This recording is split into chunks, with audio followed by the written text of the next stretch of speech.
वह ब्राह्मण पुत्र भागकर जंगल में चला जाता है और वहां उसे एक प्रेत मिलता है जो ब्राह्मण पुत्र को उस तांत्रिक से बचने के लिए शक्तियां देता है और वही प्रेत रूप में पेड़ पर उल्टा लटक जाने को कहता है और यह भी कहता है कि जब तक वो उस पेड़ पर रहेगा तब तक वह तांत्रिक उसे मार नहीं पाएगा।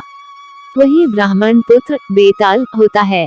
कपटी तांत्रिक एक भिक्षुक योगी का स्वांग रचता है और राजा विक्रम के पराक्रम और शौर्य गाथाओं को सुनकर अपना काम निकलवा लेने का जाल बिछाता है और राजा विक्रम को यात्रा के दौरान प्रतिदिन एक स्वादिष्ट फल भेंट भेजता है जिसके अंदर एक कीमती रत्न रूबी होता है।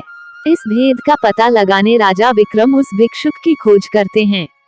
अंततः राजा विक्रम उसे खोज लेते हैं। चूंकि उस ढोंगी भिक्षुक में स्वयं बेताल को लाने की शक्ति नहीं होती, इसलिए वह स्वांग रचकर राजा विक्रम से उस पेड़ पर लटक रहे प्रेत बेताल को लाने के लिए कहता है। राजा विक्रम उस तांत्रिक की असल मंशा से अनजान उसका काम करने निकल पड़ते हैं। राजा विक्रम पेड़ से बेताल को हर बार उतार लेते और उस भिक्षुक के पास ले जाने लगते।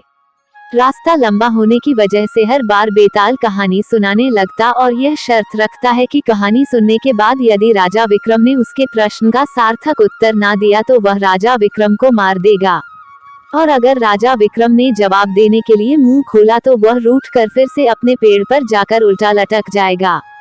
दोस्तों, राष्ट्रीय चैनल दूरदर्शन पर 90 के दशक में विक्रम और बेताल नाम का एक सीरियल भी आता था जिसे काफी सराहा गया था।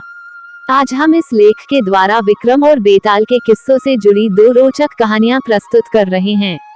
विक्रम बेताल स्टोरीज इन हिंदी। दगड़ू के स्वप्न घोर अंधेरी रात में राजा विक्रम अपनी खुली तलवार लिए बेताल को पकड़ने आगे बढ़ते हैं और अपने पराक्रम से बेताल को वश में करके अपने पीठ पर लाद कर ले जाने लगते हैं। सफर लंबा होने के कारण बेताल राजा विक्रम को कहानी सुनाता है और हमेशा की तरह शर्त रखता है कि अगर कहानी सुनने के बाद तुमने उत्तर देने के लिए मुंह खोला तो मैं उड़ जाऊंगा।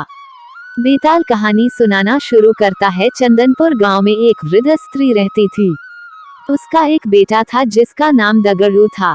वह स्त्री नए पुराने कपड़े सिलने का काम करके अपना और अपने बेटे का पेट पालती थी। दगड़ू एक कामचोर और आलसी लड़का था और दिन रात सपने देखा करता था। दगड़ू के साथ एक बड़ी परेशानी थी कि उसे अक्सर बुरे सपने ही आते थे और जब भी कोई बुरा सपना आता था वह सपना हकीकत बन जाता था।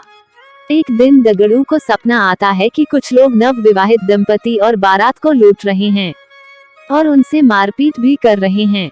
दगड़ू ने जिसे सपने में देखा होता है वही दुल्हन बनने वाली लड़की अपनी शादी का लहंगा सिल जाने के बाद वापस लेने दगड़ू की मां के पास आती है। दगड़ू फौरन उसे सपने वाली बात कह देता है। वो लड़की अपनी मां और ससुराल वालों को यह बात बताती है, पर सब लोग इस स्वप्न वाली बात को वहम समझकर अनसुना कर देते हैं।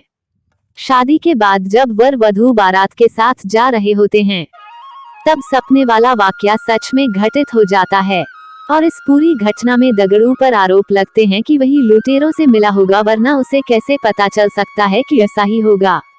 और शक की बिना पर सारे लोग मिलकर दगड़ू की खूब पिटाई करते हैं।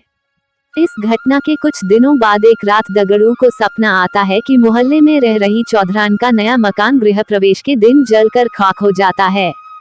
तभी अगले ही दिन चौधरान उस मकान को बनवाने की खुशी में लड्डू लेकर दगड़ू की मां के पास पहुंचती हैं और गृह प्रवेश समारोह के दिन जलसे में आने का न्योता देती है। वहीं पर सपने की बात दगड़ू फौरन अपनी मां से और चौधरान से कह देता है।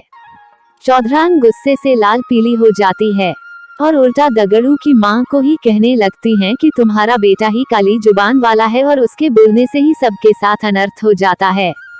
चौधरान गुस्से में जली कटी सुनाकर मां बेटे को भला बुरा कहकर वहां से चली जाती हैं।